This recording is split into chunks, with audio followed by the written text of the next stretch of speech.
Off the back of AJ's devastating knockout win over Francis Ngannou, you got a lot of people saying that AJ beats Tyson Fury now. Well, boxing fans tend to be reactionary. They tend to go a little overboard when they see somebody get knocked out in devastating fashion. And there may be an element of that at play here, saying that AJ beats Tyson Fury now. Now look, if you're talking about prime for prime, AJ versus Fury, it's a very interesting fight to me. But I've always felt as though if AJ were to beat Fury, he would need to be very aggressive. If he stood off, even to the extent he did against Francis Ngannou, because he never steamed into Ngannou. He was boxing a little bit on the move, walking Ngannou onto shots. I don't think that would work against Tyson Fury, nor the version of AJ we saw against Robert Helenius, who's a similar size to Tyson Fury, similar dimensions. If you stand on the outside like that against Fury, if Fury decides to box, that is, AJ's going to get pieced up, in my opinion. It would need to be more similar to what we saw in the Wallen fight, but with even more urgency. So I think AJ has the physical capability, the tools to beat Tyson Fury, but he has to get his tactics right. He has to get his approach right. And I want to see more from AJ. I want to see him in against, let's say, a Filip Hrgović and see whether he can implement those type of tactics,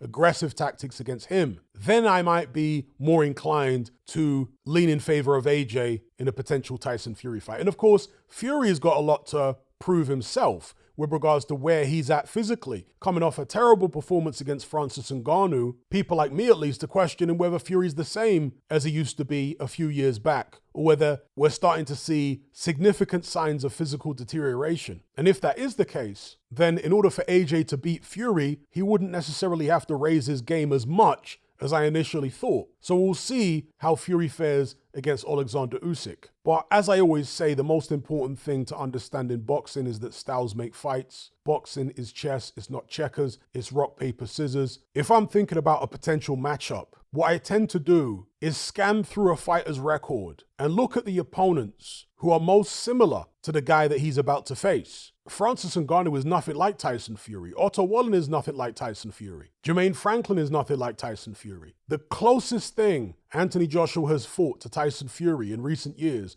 was Robert Helenius. And obviously he's a very, very, very poor man's Tyson Fury. The only thing that Robert Helenius does better than Fury is punch hard. He's a very, very good puncher, Robert Helenius. But other than that, Fury does everything better. But you go look at that AJ Helenius fight. AJ was getting caught with loads of jabs in that fight, getting his head rocked back, his nose bloodied. If Helenius is doing that, who doesn't have quite as long a reach as Fury, whose jab isn't as fast, who isn't as slick with his movement, then what do you think Fury would do with his jab against AJ if AJ decides to stand on the outside like that? Styles make fights. As I said previously, I think AJ, in order to beat Fury, would need to be far more aggressive than he was against Robert Helenius. And perhaps he would be. Maybe it was Helenius' power that was keeping AJ a bit honest. If Fury doesn't hit quite as hard as Helenius, as I suspect he doesn't, maybe AJ would be more willing to run red lights in that fight. Anyway, that's my take on it. For me, the jury's still out on whether AJ beats Fury. I want to see what Fury looks like against Usyk, and I want to see AJ in against somebody like maybe Hrgović to see whether he's got those type of tactics and that type of performance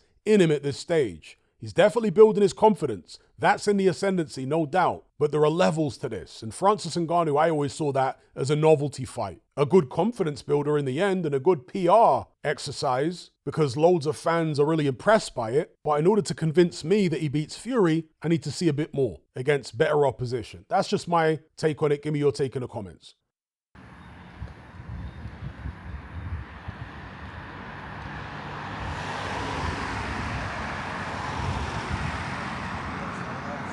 After these, oh, he has